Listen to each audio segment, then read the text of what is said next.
Bine v-am găsit, doamnelor și domnilor, într-un nou carusel al vieții, la început de an 2022. După cum știți, fiecare început poate pune în balanță anul anterior cu bune, cu rele, cu realizări și nu numai. De aceea am ales astăzi să ne aflăm la Primăria Brașov pentru a vorbi vrute și nevrute, cum se spune, ca așa într-o discuție prietenească cu nimeni alta decât cu acea fată frumoasă cu păr roz, acea fată tânără și ambițioasă care a reușit și care deja, gândindu-mă la o emisiune anterioară, știe ce trebuie făcut pentru brașoveni, pentru că nicio muncă nu este ușoară și mai ales acea muncă de viceprimar într-o primărie a unui oraș important al României, cu siguranță reprezintă o provocare chiar și pentru ea, pentru Flavia Boghiu, viceprimărița noastră, cum ne place nouă să spunem. Bine te-am găsit, Flavia! Bine ai venit! Ne aflăm, vă spun, pentru mine este într-adevăr ceva inedit să mă aflu într-un birou al Primăriei Brașov, unde se mișcă rotițele pentru bunul mers al unui oraș. Iar dacă mă refer la acest oraș frumos, Brașovul, care este de interes național, cred că sunt multe de spus, pentru că dumneavoastră ne priviți din întreaga țară. Acum, cu siguranță, sunteți interesați de ce se întâmplă la Brașov, de ce s-a întâmplat până acum și de ce se întâmplă de acum încolo. Ne-am făcut un playlist așa cu multe subiecte, sperăm să le putem cuprinde pe toate în această emisiune a noastră. Cu ce începem, Flavia? Așa cum bine punctai, suntem la fiecare început de an în fața planurilor, în fața ceea ce ne propunem pentru anul care ne stă în față. În această perioadă avem proiectul de buget supus consultării. Asta înseamnă că stabilim împreună cu cetățenii care sunt prioritățile pentru orașul nostru. Ce vom face cu bugetul orașului, care sunt proiectele pe care le punem pe roate sau pe care le continuăm. Și este un moment bun, mai ales acum că urmează o serie de linii de finanțare la care Brașovul trage tare să ia cât de multe finanțări posibile, tocmai ca să putem să punem în aplicare toate aceste proiecte. De aceea, în perioada aceasta, se lucrează foarte, foarte intens spre a avansa cu cât de multe dintre aceste proiecte pentru a le duce într-un stadiu de maturitate și a le putea depune pentru finanțări. Sunt proiecte cu siguranță benefice pentru brașoveni, proiecte așteptate de unii, neașteptate ca idee de alții, adică nu se așteaptă la ele. Haideți poate să concretizez cu câteva dintre ele, pentru că cu siguranță sunt mai multe. Cât de folositoare pot fi aceste proiecte brașovenilor? Aș porni în primul rând de la viziune, strategii și priorități, să spun așa, pentru că, așa cum bine ai punctat, Brașovul este un oraș mare, nevoile și problemele lui sunt de asemenea multe și atunci e important să știm care sunt elementele pe care e important să ne concentrăm. Așa este. Și Brașovul, am mai spus-o și cu alte ocazii, ne dorim să fie nu doar cel mai frumos oraș din România, ci orașul în care se trăiește cel mai bine. Orașul în care îți crești copiii cel mai frumos, orașul în care poți să-ți întemeiezi familia și în care să te bucuri de oraș și cu o calitate a vieții ridicată. Orașul în care îți dorești să vii din alte părți și orașul în care vrei să rămâi. Mai ales în care să vrei să rămâi. Exact. Iar pentru asta e important să ne uităm la câteva elemente. Felul în care se construiesc noile dezvoltări. Am văzut inclusiv în presa națională știri despre nivelul chiriilor la Brașov care a crescut, nivelul prețului apartamentelor care a crescut. Este clar că e cerere foarte mare pentru locuințe noi în Brașov, dar la fel de evident este că avem câteva exemple de eșec urbanistic, de eșec în dezvoltarea urbanistică, de cartiere noi care s-au construit fără a pune la dispoziția oamenilor funcțiunile necesare, fără drumuri, trotuare, creșe, grădinițe și așa mai departe. În ultimii 10 ani la Brașov s-a construit o singură creșă. Aici e dreptate. Multă lume nu înțelege un lucru. Dacă vorbești cu un occidental, de exemplu, vorbind cu niște prieteni din Germania, unde știi că toate lucrurile sunt făcute cu cap, cum se spune, nu că nu ar fi și la noi, în primul rând e infrastructura. După aceea ne apucăm să facem nu știu ce bloc, pentru că eu, nu vreau să dau exemplu, am fost în vizită la câteva prietene într-un cartier nou de blocuri și mi-am rupt roțile de la mașină pe drumurile acelea, ghiceai că ești pe câmp, efectiv, și acolo erau blocuri date în folosință, blocuri în care locuiau oameni și nu locuiau doar de lună, locuiau de mai multă vreme, iar accesul către, trebuia să te înoroiezi bine de tot ca să intri în casă, ceea ce nu este normal. E momentul ca și dezvoltatorii să înțeleagă că atunci când vrei să construiești în Brașov, trebuie să intri într-un parteneriat cu administrația în care să-ți dorești să faci lucruri de calitate, să ai respect pentru cumpărătorii tăi, la fel cum noi avem respect pentru cetățeni și pentru nevoile lor. Să înțeleagă că nu construim doar blocuri și betoane, ci construim comunități. Și dacă faci un ansamblu de 500 de apartamente în care cel mai probabil se vor muta familii tinere, care vor avea copii, evident, care vor avea nevoie să aibă acces la creșă, la grădiniță, la școală. La un loc de joacă, să construiești fără să ai în vedere unde va ieși mama sau bunica ce își va plimba copilul sau nepotul. Are un spațiu verde lângă bloc. Exact. Și atunci abordarea pe care o avem acum este de a crea cât de multe astfel de funcțiuni educaționale, inclusiv prin a le solicita dezvoltatorilor care construiesc mai mult de un număr de apartamente să doneze terenul, iar noi, primăria, ne asumăm că facem noi investiția pentru construirea grădiniței, creșei sau chiar școlii. Și avem deja exemple de reușită în acest sens. Avem teren donat pentru o creșă care urmează să se construiască cu 110 locuri în Bartolomeu Avant Garden. Suntem în discuții foarte avansate pentru un teren pentru o grădiniță în zona centrului civic și genul acesta de discuții pe care le purtăm și de standarde pe care le impunem în fond și în final sunt cele care setează felul în care va arăta orașul nostru pe mai departe. Așa cum spuneam, e important nu doar să fim cel mai frumos oraș și să ne mândrim cu ce ne-a lăsat natura sau istoria. Avem avantajul de a avea tâmpa în mijlocul orașului, de a avea un centru istoric frumos, dar Brașovul trebuie să fie frumos și pentru generațiile care urmează. Și trebuie să fie frumos pentru familiile care, așa cum ai spus, pot trăi civilizat și să aibă o ușurință a traiului referitor la, mai ales când este vorba despre copii, fiindcă să iei troleu sau să iei taxiul zi de zi, fiindcă știu cazuri, ca să ajungi la o grădiniță nu știu unde sau la o școală cu un copil care abia s-a trezit dimineața mor de somn și obosit, într-adevăr este mult prea greu. Este o prioritate pe care, dacă ai pus-o pe tapet ca număr 1-2, înseamnă foarte mult și sper să se rezolve și să înțeleagă mai mulți dezvoltatori că acesta este, de fapt, spiritul viitorului. Și ce e important, pe lângă lucrurile care par evidente, și anume, dacă Brașovul se dezvoltă, vom avea nevoie de infrastructură educațională. Anul trecut am făcut un studiu pe necesarul de infrastructură educațională pe cartiere, tocmai ca să putem, pe date, să ne dăm seama unde e nevoie să intervenim mai repede, să putem să fim mai atenți la solicitările care ne vin de a construi în zonele respective și să existe fundamentarea clară și fără echivoc a nevoii pentru zona respectivă, ca să nu mai vorbim de proiecție și de strategie. Și știu că abordarea noastră e ușor diferită față de felul în care s-au făcut lucrurile până acum. Da. De-a lungul timpului, de când am preluat mandatul, au fost comentarii legate de felul în care de abordarea aceasta. Iar faceți studii, iar faceți strategii, toată ziua numai studii, numai strategii. E important să înțelegem cu toții că nu poți fundamenta investiții. Nu sunt o alegere de asta să pierzi timp cu făcut hârtii. Nu poți fundamenta investiții fără aceste studii, fără aceste strategii. Sunt punctul zero, dacă vrei, atunci când pornești investițiile. Și nu poți face un bloc, de exemplu, doar cu gândul de a te îmbogăți ca investitor, că ai făcut acel bloc și el nu este izolat într-un areal unde oamenii nu relaționează. Oamenii dintr-un cartier, până la urmă, sunt chiar o familie și am văzut cartiere chiar ca o familie, unde oamenii aveau acolo tot. E foarte important să ai totul la îndemână.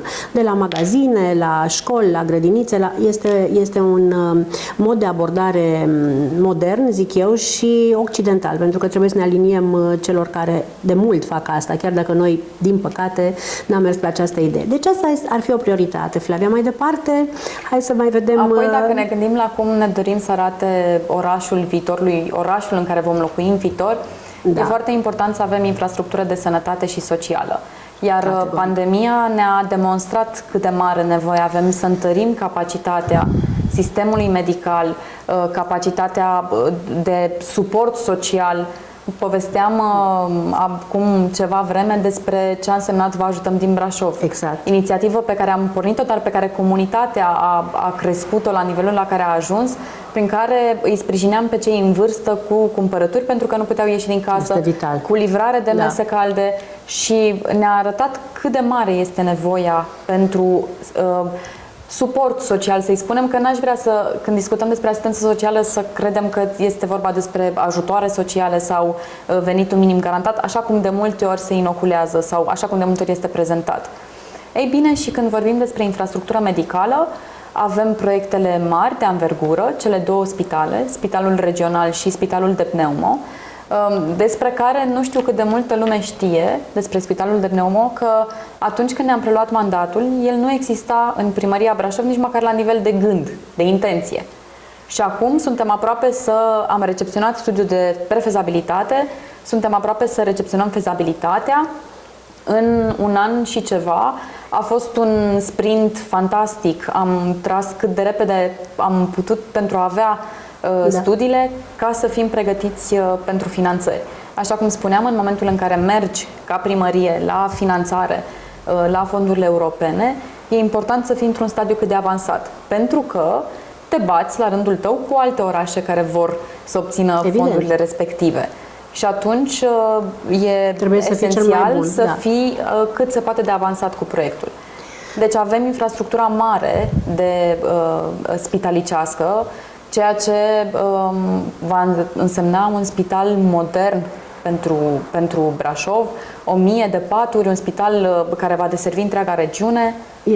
Este stringentă în această necesitate a unui spital de pneumologie, mai ales ținând cont de pandemia aceasta și de urmările COVID-ului, dar nu numai, pentru că nu aveam în Brașov un spital atât de bine pus la punct. Unde se va face acest spital? Se va face în zona străzii Institutului, în Bartolomeu. Da. Lucrăm acum și la partea de documentație tehnică pentru infrastructura rutieră până acolo.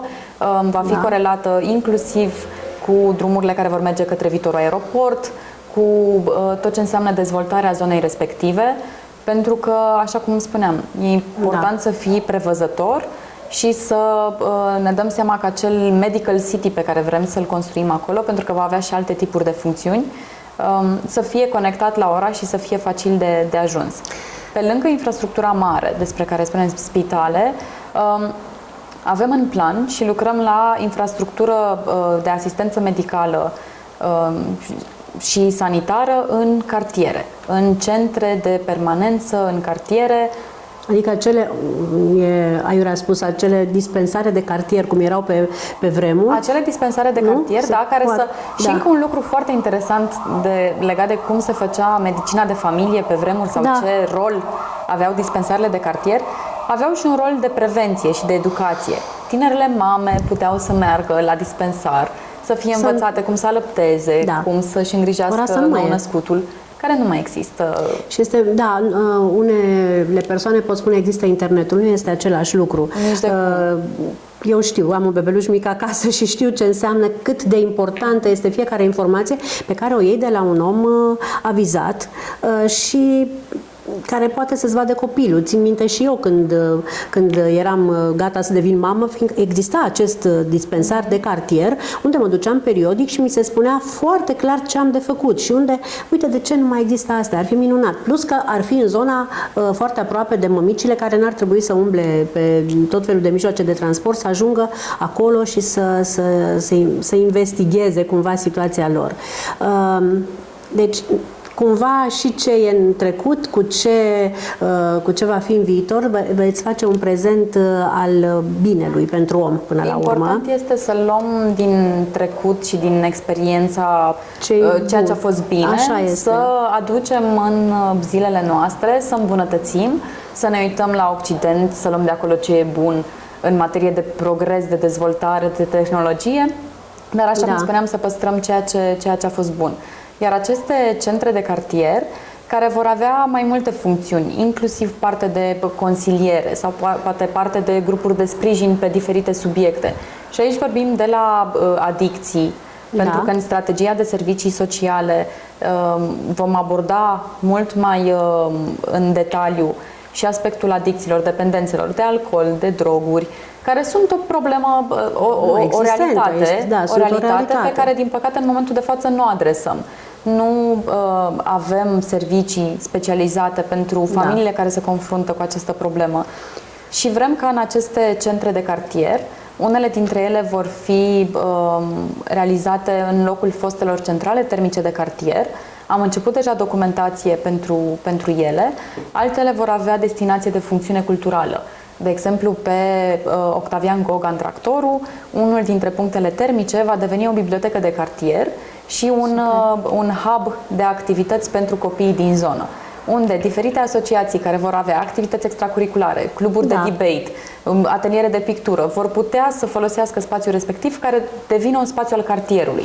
Da, acum eu am nostalgiile mele, un fel de palat al copiilor, de Casa Pionierilor, câte un mini palat al copiilor în cartiere. Da. Sau acțiuni de parenting, mă gândeam. Sunt atâtea lucruri necesare care, într-adevăr, sunt făcute și în școli. Școlile au consilieri școlari, nimic de spus, dar școlile au sute de copii cu un singur consilier care nu poate acoperi toată această arie foarte largă. Și atunci, dacă acolo și părintele și copilul, da, mă gândeam la centrele de zi care oferă o serie de activități educative, eu sunt convinsă că și pentru timpul părinților este foarte important să-și ducă copiii acolo sau să participe împreună cu copiii, fiindcă, din păcate, ne petrecem foarte puțin timp ca părinți cu proprii copii din cauza stresului și vieții cotidiene extrem de agitate.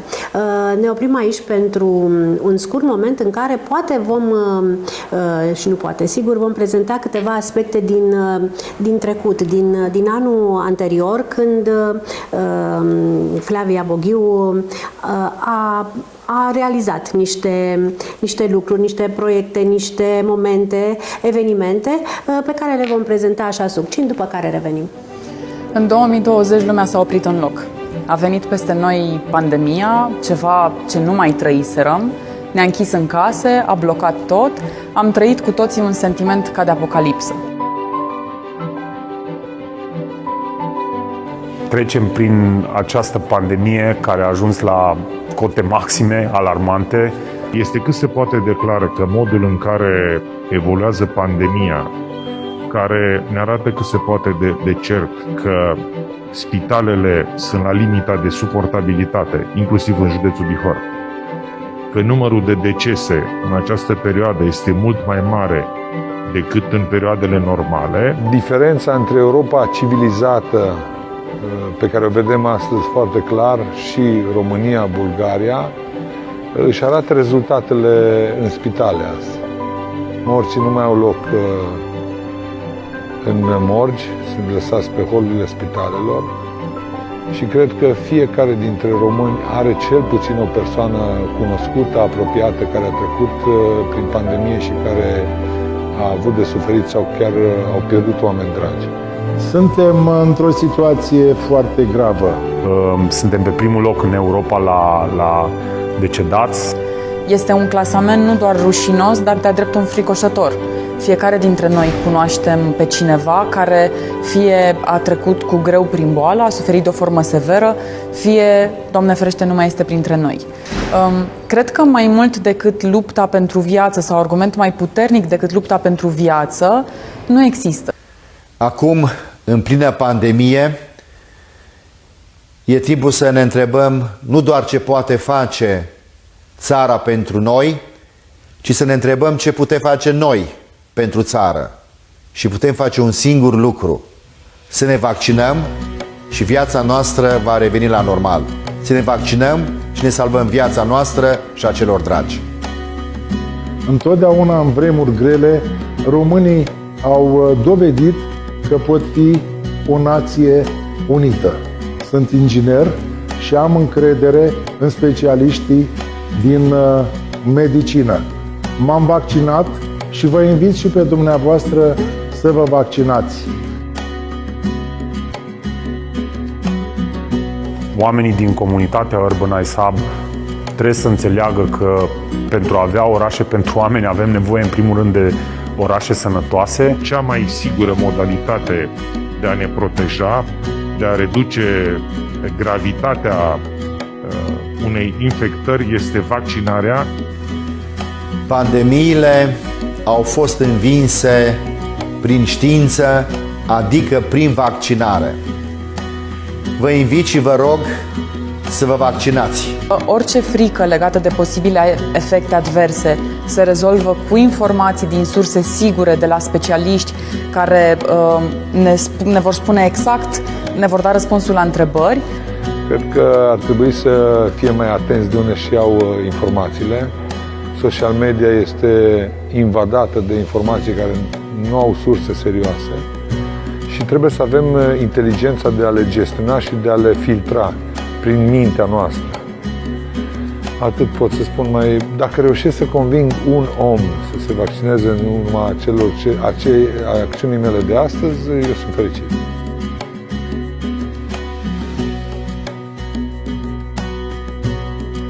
Trebuie să ne vaccinăm. Noi, cei din comunitate, am făcut acest lucru. Așteptăm să faceți și dumneavoastră, cei care ne urmăriți, cei care sunteți alături de noi și cei care nu credeți neapărat în vaccin. Ne vaccinăm și salvăm vieți.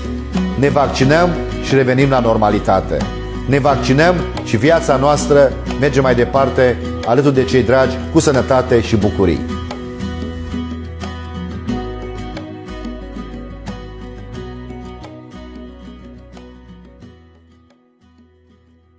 Vă doresc un 2022 în care, chiar dacă nu vom ajunge la sală pe cât de des ne-am dori, să lăsăm mașina mai des acasă, să mergem mai mult pe jos și să ne bucurăm de cel mai frumos oraș din România.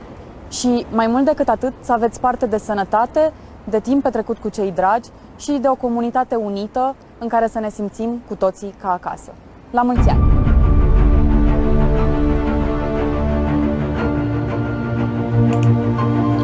Prețuiește fiecare clipă de viață, stă scris la intrarea în centrul de îngrijiri paliative al Hospice Casa Speranței, iar asta este exact ceea ce face Hospice de 30 de ani încoace, adică prețuiește fiecare clipă a pacienților săi și a familiilor acestora.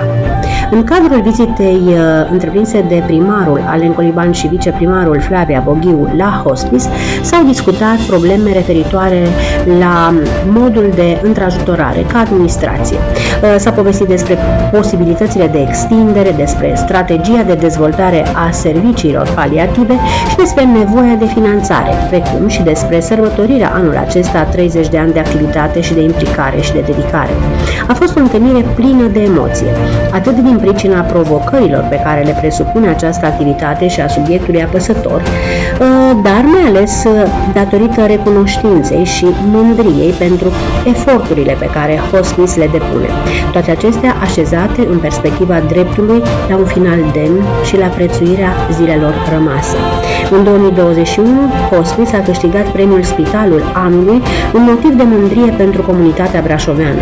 Brașovul este astfel model de bune practici și reper în îngrijirea paliativă datorită lor.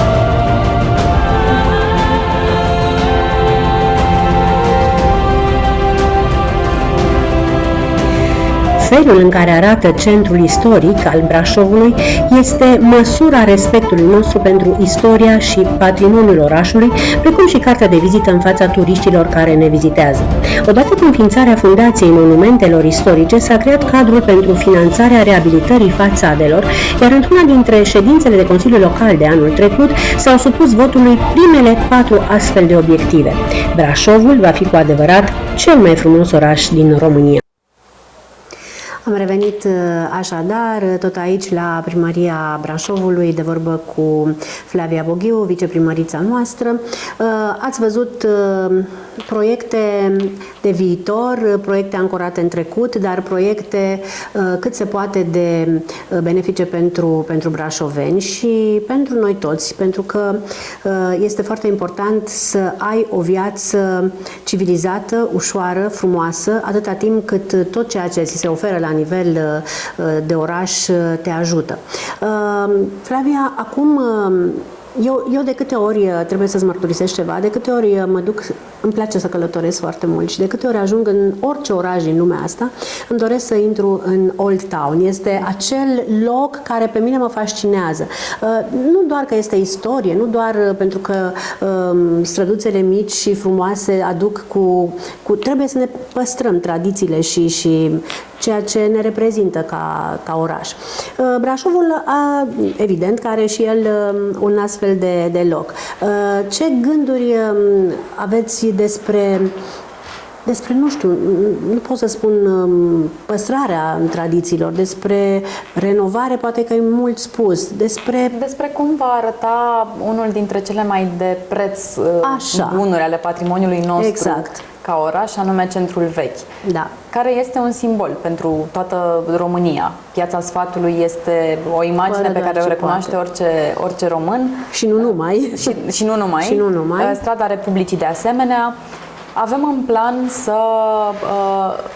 să împrospătăm felul în care arată Centrul Vechi, pentru că, din păcate, în anumite porțiuni nu ne face cinste felul în care arată, la felul în care sunt întreținute clădirile, la reabilitarea fațadelor. Am înființat anul trecut Fundația Monumentelor Istorice, prin care derulăm un proiect de reabilitare a fațadelor, asigurăm finanțare pentru cei care își reabilitează fațadele. Deja avem primele contracte încheiate cu locatarii din Centrul Vechi, iar asta se va vedea în felul în care arată. Pe lângă asta lucrăm în perioada aceasta, vom avea iluminat arhitectural pentru cele mai importante clădiri din centru. Chiar acum, de foarte puțin timp, Colegiul Național Unirea beneficiază de iluminat, mai ales că este proaspăt renovat. Se vede într-un mare fel seara când plec din primărie. Ce frumos! Că într-adevăr este pus în valoare, așa cum merită. Avem un concurs de soluții care tocmai este lansat în aceste zile pentru Piața Sfatului și pentru restructurarea acesteia, aducerea ei în zilele noastre. Da. Pe lângă asta, așa cum am anunțat zilele trecute, amenajăm zonă pietonală între Modarom și magazinul Star și zona din fața prefecturii, care va deveni o piațetă cu pădure urbană, cu loc pietonal. Așa cum spuneai, îți place să călătorești și să vezi centrele vechi ale altor orașe.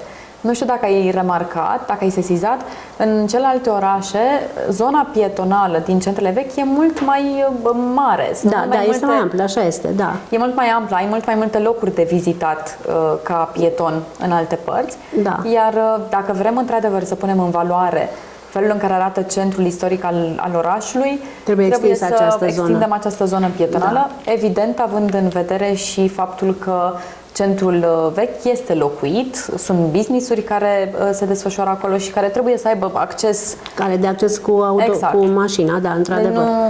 E vorba de a regla, să spun așa, felul în care se întâmplă viață în centrul istoric, pentru că el nu trebuie să devină muzeu doar pentru vizitat. Evident. Și felul în care extindem zona pietonală a centrului. Pe lângă asta, avem un alt obiectiv de mare importanță pentru Brașov, care din păcate nu este în proprietatea primăriei Brașov, și anume Cetățuia, și care nu este valorificat, dar vom amenaja un parc pe dealul Cetățuiei. Am început deja documentația în acest sens, tocmai pentru că ne dorim să punem în valoare. Am făcut inclusiv solicitare pentru obiectiv să fim lăsați să intervenim și să renovăm sau să administrăm, să întreținem cel puțin zona exterioară, care este... Și să includeți această Cetățuie sau dealul ei în acest centru istoric sau... Ea face parte, chiar dacă este separat de zona Pieței Sfatului. Ea face parte oricum din locurile care pot fi vizitate și care ar trebui puse în valoare mai mult în Brașov.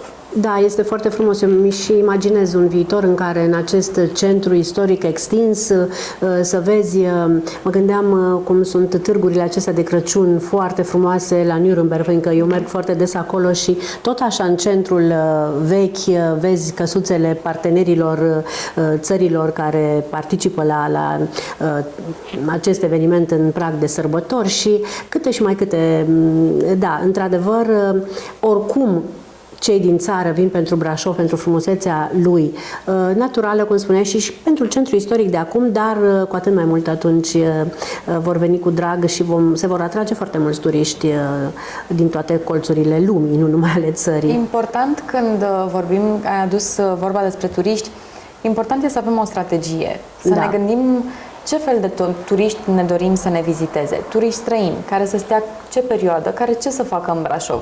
Să profite, poate, sau să se bucure de evenimentele culturale care au loc în Brașov, de evenimentele care se întâmplă la noi. Sau, dimpotrivă, poate să meargă în drumeții. Avem un patrimoniu natural categoric, impresionant, avem unde. Sau poate ne dorim să vină la Brașov pentru posibilitățile de... nu știu, de a călători de aici. Indiferent ce decidem că ne dorim de la Brașov sau cum reușim să integrăm toate aceste elemente, important este, așa cum spuneam, să avem o strategie, să facem lucrurile coerent și mai e important un anumit aspect. Oamenii din brașovenii să fie bucuroși de oaspeți. Iar pentru asta e important să nu pierdem din vedere, să nu ne gândim doar la aspectul comercial sau de profit. Da, turiștii aduc venituri la bugetul local, hotel, restaurante, sprijină industria, dar să ne gândim cum dezvoltăm Brașovul astfel încât el să fie, așa cum spuneam, un oraș în care să fie plăcut să locuiești, în care să vrei să rămâi. Iar pentru asta e nevoie să acordăm o atenție mai mare și cartierelor. Am spus și anul trecut și deja am făcut pași în acest sens de a aduce viață în cartiere, atât prin evenimente culturale care să se desfășoare în cartiere, cât și prin anul acesta Crăciunul a avut brazi în cartiere și ne dorim să continuăm cu asta, să dăm viață și cartierelor. Pentru că suntem un oraș care s-a dezvoltat în special în zona industrială, în perioada socialistă, au apărut cartierele dormitor, unde muncitorii din industrie mergeau și se odihneau și atât.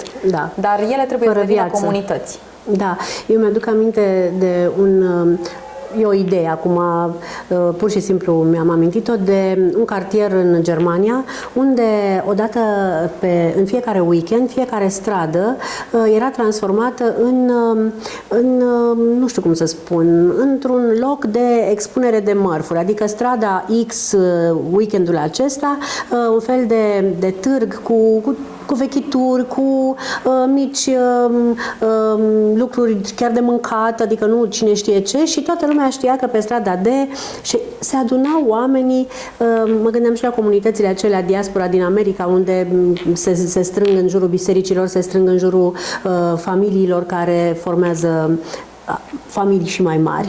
Și da, este foarte frumos dacă dezvoltați sau se dezvoltă viața comunităților ce locuiesc, adică oamenilor care fac parte, că comunitatea mare e formată din comunități micuțe și la rândul lor cele mici întregesc peisajul unui... Orașele nu pot să fie ca niște machete de Lego, în care doar să ai construcțiile. Orașele sunt făcute din oamenii care stau în ele, din comunități, trebuie să aibă viață, suflu, comuniune, iar asta se poate întâmpla doar dacă sistematizarea urbană creează spațiile unde asta să se poată întâmpla și creează posibilitatea ca oamenii să se adune și să existe, așa cum spuneam, comuniune. Și eu cred că acum, în plus față de anii anteriori, oamenii simt această nevoie după această pandemie care sperăm că se va termina, când am fost nevoiți să ne izolăm cât se poate de mult, cred că fiecare este dornic de ieșit, de relaționat, de socializat și atunci dacă ai unde, dacă ai cum, dacă ai un cadru adecvat, cu siguranță. Dar, doamnelor și domnilor, proiectele sunt foarte frumoase la acest nivel și mă bucur. Eu când îi văd privirea Flaviei îmi dau seama că tot ceea ce spune nu o face așa ca o temă pe care o au elevii la școală, ci o face din inimă și că îi place ceea ce face și îi place ca lumea să fie fericită, deși niciodată nu poți să mulțumești pe toată lumea. Asta este foarte adevărat și din acest motiv aș vrea să ne oprim acum asupra unui subiect care nu este neapărat de discutat sau de pus pe tapet ca și motiv de rating, pentru că este un subiect de scandal, dar dacă vorbim despre violență și despre faptul că este un fenomen care începe încă din grădiniță și se perpetuează cu toată consilierea din școli până dincolo de băncile școlii, cred că trebuie discutat mai des și făcut ceva mai des. Tu ai trecut printr-o perioadă neplăcută, să spunem așa, pentru că din păcate, unii oameni nu înțeleg ceea ce înseamnă niște limite. Și ce învățăm oare noi din toată povestea asta? Sau ce ar trebui să facem noi? Bine, fenomenul este extins la nivel mondial. Violență domestică, violență între oameni. O să dau puțin context pentru cei care nu cunosc situația. Asta vreau să te las pe tine să spui. Situația despre care spui a pornit de la publicarea unei fotografii de ale mele în care eram înfățișată cu un ochi vânăt. O fotografie modificată în Photoshop, în care se spunea că mi-ar sta bine cu roz peste tot, făcând referire la culoarea părului meu și la ochiul care era vânăt. Era o ironie cu substrat, oricum. Cel puțin o ironie sau o glumă proastă sau, ca să nu spun despre riscurile în ce privește genul acesta de abordare, având în vedere că sunt persoană publică, având în vedere că sunt, așa cum spuneai, suficient de mulți oameni nemulțumiți poate de deciziile pe care le luăm și mai ales având în vedere că am în atribuții urbanismul, unde sunt suficient de mulți oameni cu bani nemulțumiți de deciziile pe care le luăm și care privesc interesul cetățeanului în primul rând. Tot acest episod a creat o emulație în jurul subiectului și mă bucur că subiectul care a ținut capul de listă, care a fost pe agenda publică timp de câteva zile, a fost felul în care ne raportăm la femei. Agresiunea față de femei, violența față de femei, în subsidiar felul în care ne raportăm la femei în politică, pentru că, din păcate, și asta se vede și în numărul mic de femei care fac pasul spre politică și de felul în care sunt ele privite într-o lume a bărbaților. Lucrurile acestea nu sunt în regulă din atât de multe puncte de vedere. Odată ne uităm la cifre. Am avut anul trecut 40 de femei ucise din cauza violenței. Am avut 30.000 de fapte pentru care s-a apelat la poliție. Câte altele pentru care n-au fost raportate, n-au fost declarate. Este un flagel și este o problemă societală gravă. Nu ne permitem nici măcar nici în glumă să abordăm subiectul cu lejeritate, pentru că e vorba de drame ale atâtor persoane și schimbarea trebuie să pornească în primul rând prin schimbarea mentalității și felul în care ne raportăm la violență. Iar felul în care a reacționat societatea, toate mesajele de susținere pe care le-am primit, faptul că a fost atât de discutat subiectul, arată că societatea noastră condamnă și este împotriva acestui tip de comportament și a spus-o cât se poate de clar și de răspicat. Eu cred că nici nu a realizat persoana respectivă care a făcut această glumă total proastă, pentru că vreau să spun că de multe ori glumele acestea în graba răsfoirii unei pagini duc la crezământ. Adică sunt oameni care chiar au crezut, că n-au stat să analizeze foarte bine contextul, după care și-au dat seama că este o glumă evident proastă, dar o glumă care nu te-a atins doar pe tine, deși asta a vrut să fie o glumă la adresa ta personală. A atins, cum spuneai, un fenomen, acela al violenței domestice, care este incredibil de prezent. Eu, fiind consilier școlar, îți spun câți copii vin și plâng acasă, sunt bătăi și sunt femei agresate, nu doar verbal, ci și fizic. Și atunci stăm și ne întrebăm o astfel de glumă, ce poate să genereze în rândul celor care o înghit? Să genereze revoltă, cum ai spus tu, să genereze, nu știu, lipsă de indiferență. Cred că ar trebui să ne gândim mult mai mult la ceea ce se întâmplă. Ironia face ca, înainte de a fi viceprimar, am lucrat în domeniul serviciilor sociale. Am avut contact că tu știi foarte bine cu cazuri care trecuseră prin asta. Acum 2 ani sau 3 ani am organizat, eram deja în politică, nu aveam funcție aleasă, am organizat o dezbatere privind fenomenul împotriva violenței asupra femeilor, la care am invitat la momentul respectiv doamne cu funcții alese din toate partidele. Pentru că am dorit să fie o discuție transpartinică legată de ce putem să facem pentru a le veni în sprijin. Ulterior, după preluarea mandatului, am trecut prin Consiliul Local și a primit votul propunerea de înființare a unui centru pentru victimele violenței domestice și ca noutate ca abordare pentru un centru de consiliere pentru agresori. Pentru că dacă nu lucrăm la cauza problemei, și trebuie să înțelegem că și agresorii, chiar dacă e condamnabil comportamentul. Da, au motivele lor sau au tarele lor. Au problemele cu care vin sau care generează astfel de comportamente deviante. Și dacă nu umblăm la cauză, efectele nu vor putea fi limitate. Stopate, da, corect. Și atunci e cumva ironic că tocmai mie, ca militantă ferventă împotriva violenței femeilor, și am făcut pașii sau am făcut acțiuni în acest sens, să fi fost eu subiectul de data aceasta în incidentul despre care vorbim. Dar, așa cum spuneam, mă bucur că a fost pe agenda publică acest subiect, mă bucur că a crescut nivelul de conștientizare legat de fenomen, pentru că subiectul a fost acum atât de mediatizat, pentru că beneficiez de expunerea pe care o am din funcția pe care o dețin, din rolul pe care îl ocup. Dar el este mult mai generalizat la nivelul întregii societăți. Faptul că cu doar câteva zile înainte o altă colegă de-a mea, consilieră USR de la Mogoșoaia, a fost agresată și amenințată de colegi consilieri locali că o lasă în scaun crotile, arată că felul în care ne raportăm la femei, în general, la femei în politică, în subsidiar, încă necesită, mai avem de lucru la nivelul societății, la schimbatul mentalității, dar faptul că subiectul a fost pe agenda publică și că reacția a fost cea care a fost, îmi arată că există speranță și că societatea înțelege din ce în ce mai mult care sunt limitele și cum trebuie să fim. Să înțeleg că acest lucru, sau nu neapărat în exclusivitate, te-a determinat să te gândești la un centru de genul acesta.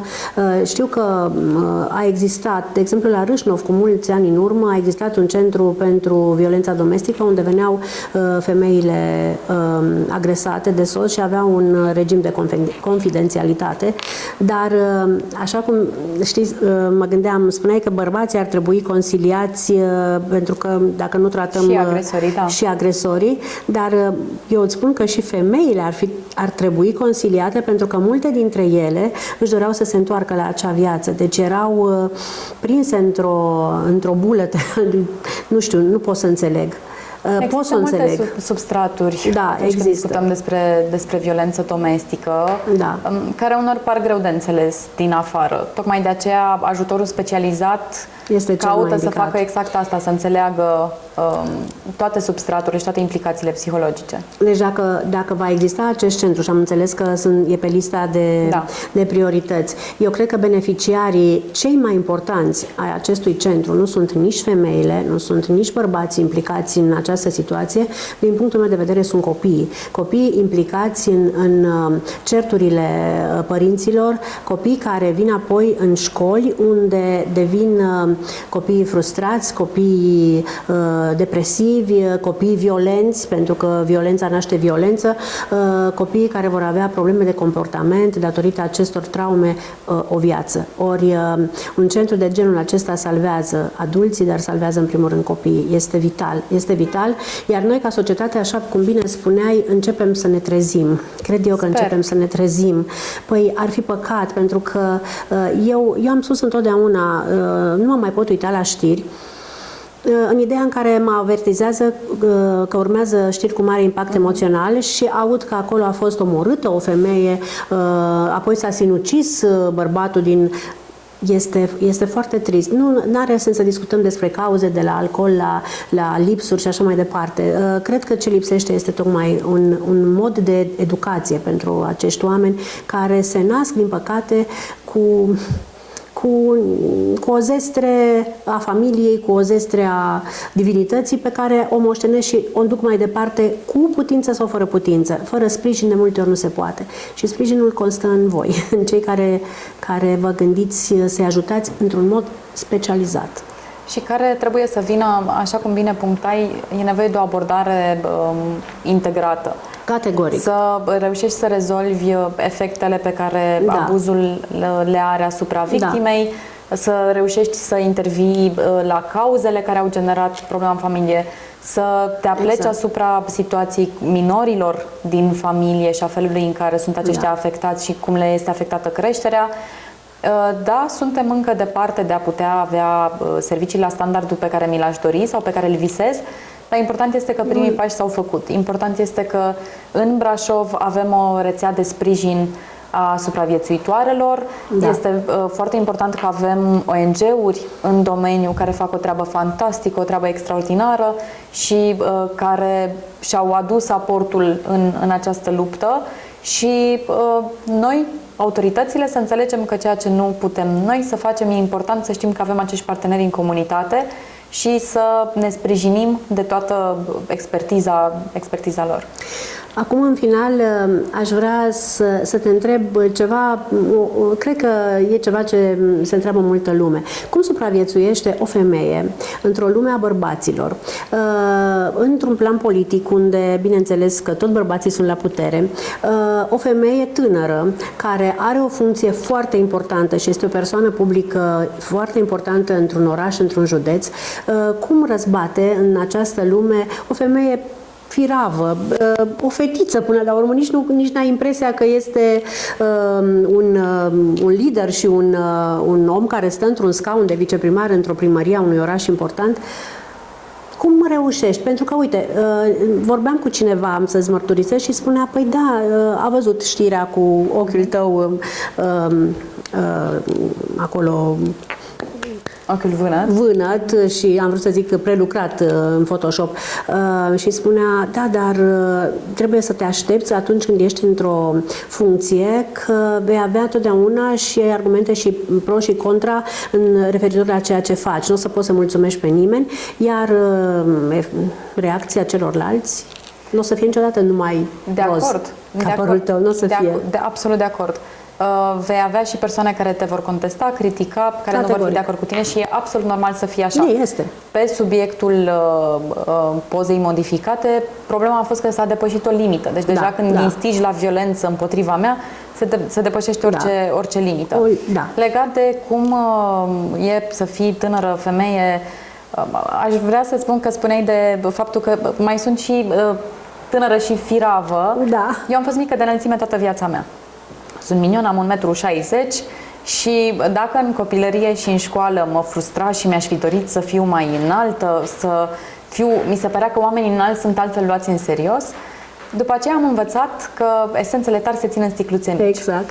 Și am învățat că dacă prin aparența mea minionă cumva lumea pare să mă subestimeze, am demonstrat întotdeauna că tenacitatea, voința, munca și perseverența sunt cele care te ajută să răzbești. Apoi, cum e să fii femeie în politică, aș vrea ca să ne aplecăm asupra unui aspect. Unul dintre lucrurile pentru care nu este ok să tolerăm situații cum a fost cea care s-a întâmplat, este ca cele care vin din urmă, fetele care își doresc să schimbe ceva și se implică în politică pentru asta, pentru a face ceva pentru comunitate, să nu fie descurajate. Nu e normal să-ți fie teamă să intri ca femeie în politică pentru că te vei lovi de grobianism, misoginism, grosolănie și alte abordări de genul acesta. Iar asta se va schimba pentru cele care vin după noi doar dacă luăm poziție fermă atunci când se întâmplă. Nu contează că sunt femeie, nu contează că sunt tânără. Vârsta nu este nicio virtute, nu e niciun defect. Este irelevantă în contextul a ceea ce fac sau a forței de muncă, a dorinței de a livra pentru comunitate. vârsta nu are relevanță. Nu, categoric, și nu trebuie să ne raportăm nici la evul mediu, nici la concepțiile retrograde, nici să ne gândim tot la Occident mă duc, că nu se fac atâtea diferențe. Probabil că de multe ori mă gândeam la ce îmi povesteau prietenii pentru că lumea musulmană este încă într-o stare de inferioritate, pe că femeia este pusă undeva așa și mi se par niște lucruri atât de aberante și atât de nedrepte, dar este altceva. Pe când acum, în epoca în care trăim noi aici și România trebuie să arate că este o țară deschisă la minte, ar trebui, dar cine ar putea face? Cum spuneai tu, un om care îndrăznește. Și cred că dacă s-ar alinia mai multe femei în acest demers, ar fi și un spirit de solidaritate care va uni pe toate și va ajuta și nu trebuie să privim o luptă, un război între bărbați și femei niciodată, dar trebuie, nu știu de ce oamenii nu pot fi pe pământul acesta toți o echipă. Ar fi cel mai frumos ca să lucrăm într-o echipă oriunde și oricând. Apropo de solidaritate, am primit mesaje de încurajare de la femei politicieni din România, din toate partidele. Am vorbit cu reprezentante în politică din toate partidele, pentru că, așa cum spuneam, aici n-a fost o bătălie politică, n-a fost o bătălie care se ține de un partid versus un alt partid, ci a fost vorba despre felul în care ne raportăm la femei și respectul pe care îl avem față de femei. Aici nu e vorba de feminism, nu e vorba de a spune că sunt superioare femeile sau bărbații, ci de a ne respecta ca unii oameni. pe alții ca oameni. Da. Iar legat de ceea ce ar putea să aibă totuși femeile în politică, mai puțin orgoliu decât bărbații. Am văzut în politică foarte multe orgolii, foarte ușor lezate și care duceau la fel de bătălii politice ce s-ar fi putut evita.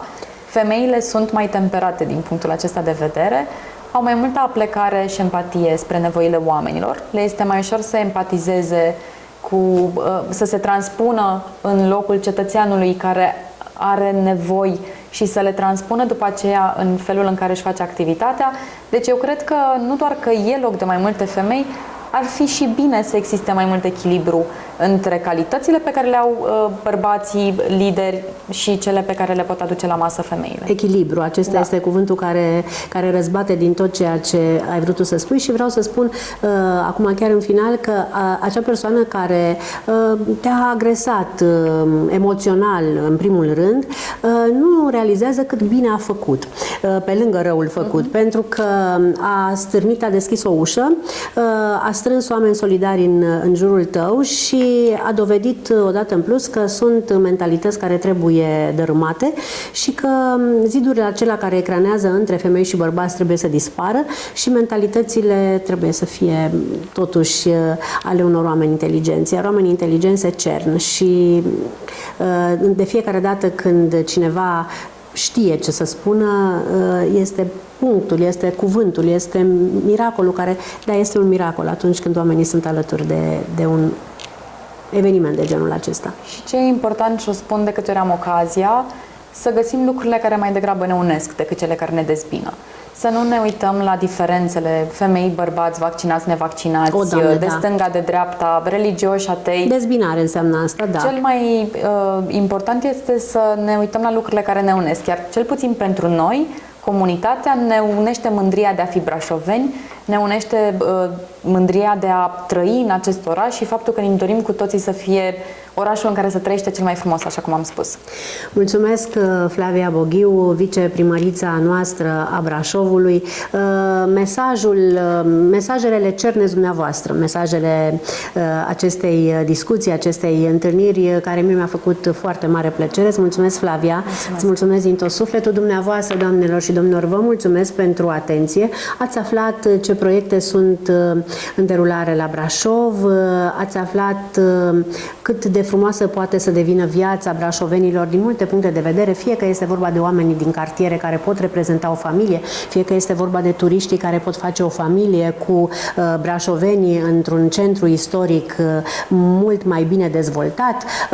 Ați aflat ce înseamnă din punct de vedere social, pentru că Flavia Boghiu este asociată cu cuvântul social foarte bine și ați aflat în același timp cum se pot demonta prejudecățile și cum putem înțelege că într-o lume a bărbaților și noi, femeile, avem rolul nostru și de foarte multe ori, fără falsă modestie, avem un rol chiar vital, chiar foarte important. Și ați mai aflat că violența și, știu eu, atitudinea jignitoare la adresa oricărei persoane din această lume nu poate dovedi decât o incapacitate a omului de a se exprima așa cum trebuie și de a se ascunde în spatele unor fotografii sau în spatele unor vorbe atunci când n-au puterea, curajul să spună fățiși ceea ce au de spus și cu lașitate nu știu decât să atace acești oameni. Dar fiecare atac de acest gen poate să găsească în rândul oamenilor deștepți, inteligenți,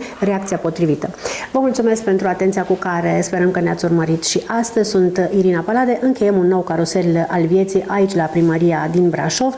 Vă dau întâlnire săptămâna viitoare într-un alt carusel. Până atunci vă doresc toate cele bune și toate gândurile noastre bune, ale mele și ale Flaviei Boghiu, să vă călăuzească zi de zi și ceas de ceas, așa cum noi ne dorim pentru noi, vă dorim și dumneavoastră. Toate cele bune, la revedere!